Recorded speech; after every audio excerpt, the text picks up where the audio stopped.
د لویدیځې حوزې د علماو او روحانیونو شورا مشر شیخ الحدیث الحاج مولانا خدایداد صالح تیره ورځ د هرات ولایت په لوی جامع جومات کې د ځینو سوداګرو او هټیوالو وغوښتل چې د خوراکي او خلکو د اړتیا وړ لومړني توکو لپاره لاس په احتکار ونه وهي او خلک نور له دې ناحیې څخه اندېښمن نه کړي.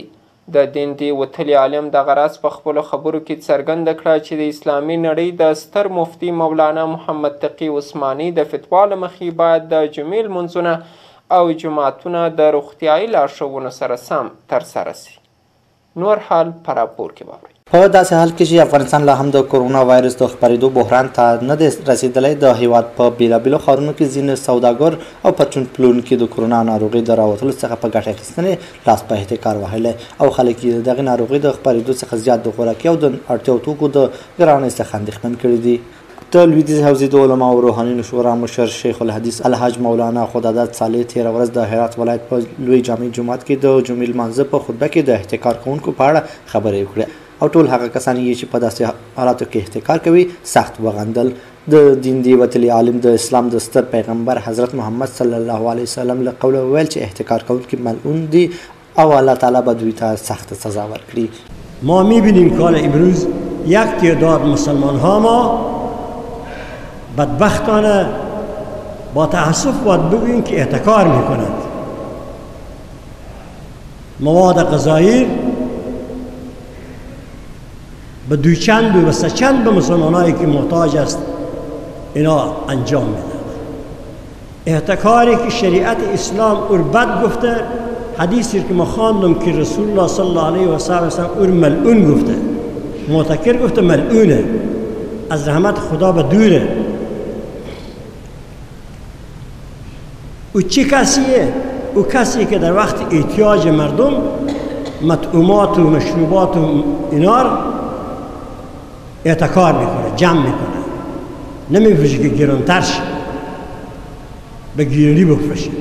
شیخ الحدیث والتفسیر الحاج مولانا خدایداد صالح د لویدیځې حوزې د علماو او روحانیونو شورا مشر همدارنګه د خپلو خبرو په ترڅ کې ویل چې تر اوسه زموږ هیواد د کرونا ویروس د خپرېدو په بحران کې نه دی ښکېل شوی او د جماعت لمونځونو د لغوه کېدو په اړه د ځینو هغو کسانو فتوا چې د خدای له دین او د نبي کریم صلی الله علیه وسلم له سنت څخه خبر نه دي د منلو وړ نه ده.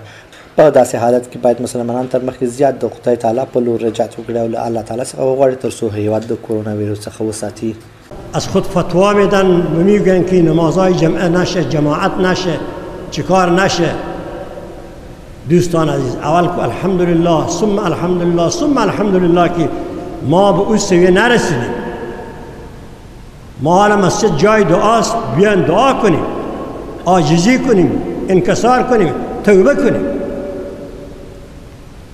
باز اگر خدای ناخواسته حالت اضطرار بیه باز او گفر همو وقت میزنیم. شیخ الحدیث والتفسیر الحاج مولانا خدایداد صالح د لویدیځې حوزې د علماو او روحانیونو شورا مشر همداشان زیاته کړه چې د اسلامي نړۍ د ستر مفتي مولانا محمد تقي عثماني سره د جمعې او جماعت د لمونځونو د ادا کېدو د څرنګوالي په اړه خبرې کړې. مفتی عالم اسلام مولانا تقي عثماني که ما با او در ارتباط شدیم در اما صفحه فیسبوک خود شاید بعض دوستا شنیده باشند که او در این برابر اینو توصیه کردن که اول مردم وضو می‌سازن سنت‌های خود در خانه‌های خود بخوانند. جای سنت خواندن هم خانه است. بعداً می‌آیند فقط صرف به وقتی همی 2 رکعت فرض که حالت شدید باشه هم نماز رو بخوانن، باز برن سنت‌های خود در خانه بخوانن و امام و خطیب نمازها رو کوتاه بخونن. این مجتهد عالم اسلام تقی عثمانی مشهور است، علما رو بیشتر میشناسه که چی شخصیتی است. مولانا صالح د خپلو خبرو په پای کې وویل چې د نړۍ د ځینو غیر مسلمانو هیوادونو مشرانو له مسلمانانو غوښتي چې په ځینو ځایونو کې سر راټول شي او د لوی خدای جل جلاله څخه وغواړي تر څو د کرونا ویروس له منځه لاړ شي. ښاغلي صالح زیاته کړه چې د هیواد ټول مسلمانان مکلف دي د دعا ترڅنګ د ډاکټرانو لارښوونو ته هم پاملرنه وکړي تر څو پر دې مرض اخته نه شي. ترامپ کافر به مردم خو میگه که مسلمان‌ها مسجدها خو یهودا و کنیسا خو برین دعا کنین که خدای مرا از گم کنه. تنها به کافر میگه گپ.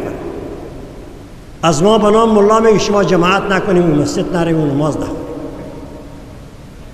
اینا شما ملا نگیم. ملا این در گپ نمیزنه. ها وقایه در اینجا دیگه توصیه او است که در فضای آزاد هر مسجد تخت داره. اگر تخت اینا نه انشاءالله که گرمی بیرو بدرشن به یک دشتی.